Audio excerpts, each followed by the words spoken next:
Informasi selanjutnya, Saudara, ajukan penangguhan penahanan pengacara tersangka kasus produksi film porno, Siskae, sebut kliennya alami gangguan jiwa.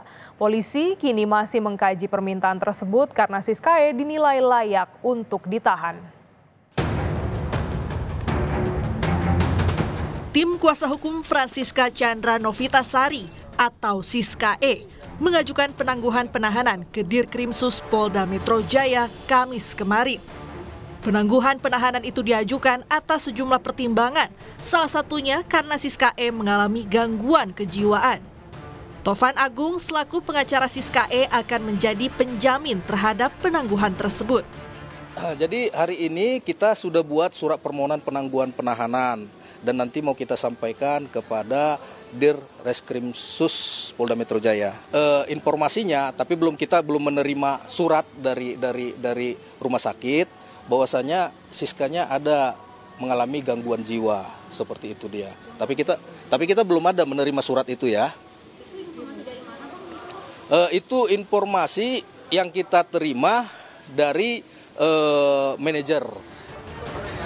Sejak kemarin, Polda Metro Jaya resmi menahan selebgram tersangka film porno produksi Jakarta Selatan, Siskae. Penahanan terhadap Siskae akan berlangsung selama 20 hari ke depan. Polisi menyebut penahanan dilakukan untuk mempermudah penyidik dalam memeriksa tersangka. Siskae dinilai patut diduga dengan sengaja menyetujui untuk melakukan kegiatan bermuatan pornografi. Kemudian penyidik melakukan tindakan penahanan terhadap tersangka S untuk memudahkan proses penyidikan selanjutnya, maka penahanan dilakukan karena saudari S patut diduga atau disangka melakukan tindak pidana dengan sengaja atau dengan persetujuan dirinya melakukan kegiatan-kegiatan yang bermuatan pornografi. Rabu malam, Siskae dijemput paksa polisi setelah berkali-kali mangkir dalam panggilan penyidik. Siskae ditangkap oleh penyidik Subdit Siber Ditreskrimsus Polda Metro Jaya di salah satu apartemen di Jalan Senturan Raya, Sleman, Yogyakarta. Setibanya di Polda Metro Jaya, Siskae langsung menjalani tes kesehatan termasuk tes urin narkoba dengan hasil negatif. Sebelum dijemput paksa, Siskae berkali-kali mangkir dari panggilan penyidik. Panggilan pertama dilayangkan pada 8 Januari 2024. Saat itu Siskae tidak hadir dengan alasan urusan keluarga. Panggilan kedua pun dilayangkan pada 15 Januari 2024. Siskae kembali mangkir dengan alasan tak menerima surat panggilan polisi. Di tanggal 19 Januari, penyidik kembali menjadwalkan pemanggilan Siskae dan lagi-lagi ia mangkir. Selain Siskae, penyidik Subdit Siber Ditreskrimsus Polda Metro Jaya juga menetapkan 10 orang lainnya yang merupakan pemeran film porno Jakarta Selatan sebagai tersangka. Penyidik memutuskan untuk tidak menahan 10 pemeran dan hanya dikenakan wajib lapor 2 kali dalam seminggu. Tim Liputan, Kompas TV. Informasi terkini kita tanyakan langsung kepada jurnalis Kompas TV Nanda Aprilia di Polda Metro Jaya. Nanda, bagaimana kelanjutan proses penangguhan penahanan yang diajukan Siskae? Apa saja yang menjadi pertimbangan polisi? Selamat siang, Glenis dan juga saudara. Sampai dengan saat ini, sebenarnya informasi terbaru yang kami terima adalah informasi yang di hari Kamis 25 Januari 2024 kemarin yang disampaikan oleh Kabid Humas Polda Metro Jaya Kombes Ade Ari yang menjelaskan bahwa memang pihaknya membenarkan sudah menerima surat permohonan penangguhan penahanan ini dari tim kuasa hukum Siskae yakni Tovan Agung Ginting, yang dimana kalau informasi yang disampaikan oleh pihak kepolisian adalah sampai dengan saat ini pihak kepolisian masih mengkaji sebenarnya isi dari surat permohonan penangguhan penahanan ini, yang dimana secara garis besarnya alasannya karena kliennya atau Siskae ini tengah atau mengalami gangguan kejiwaan.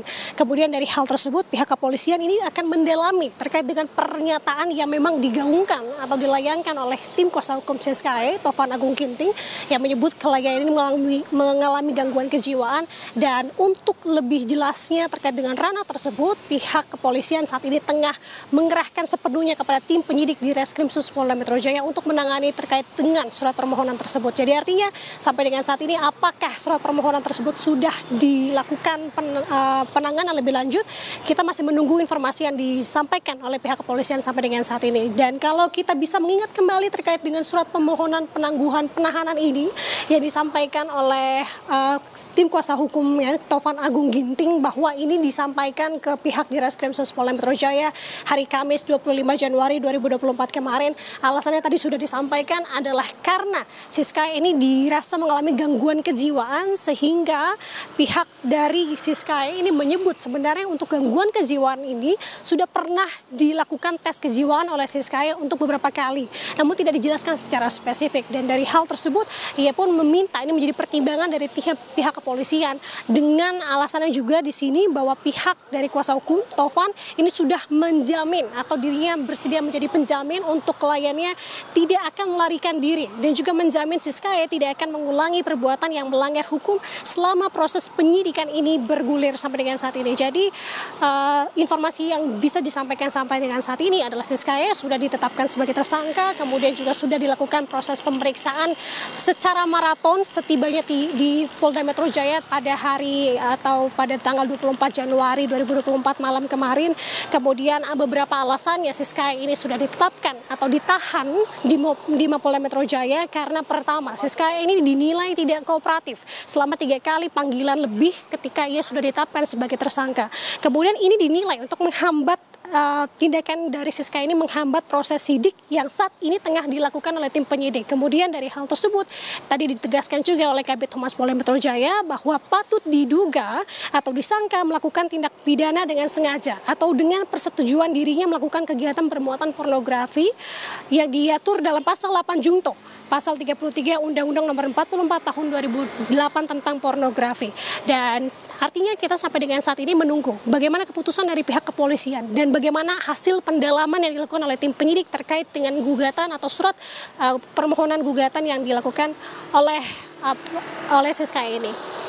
Glenis. Nanda, selain Siska ada juga 10 tersangka lain yang telah ditetapkan sebagai tersangka oleh polisi. Bagaimana nasib ke-10 tersangka ini, Nanda?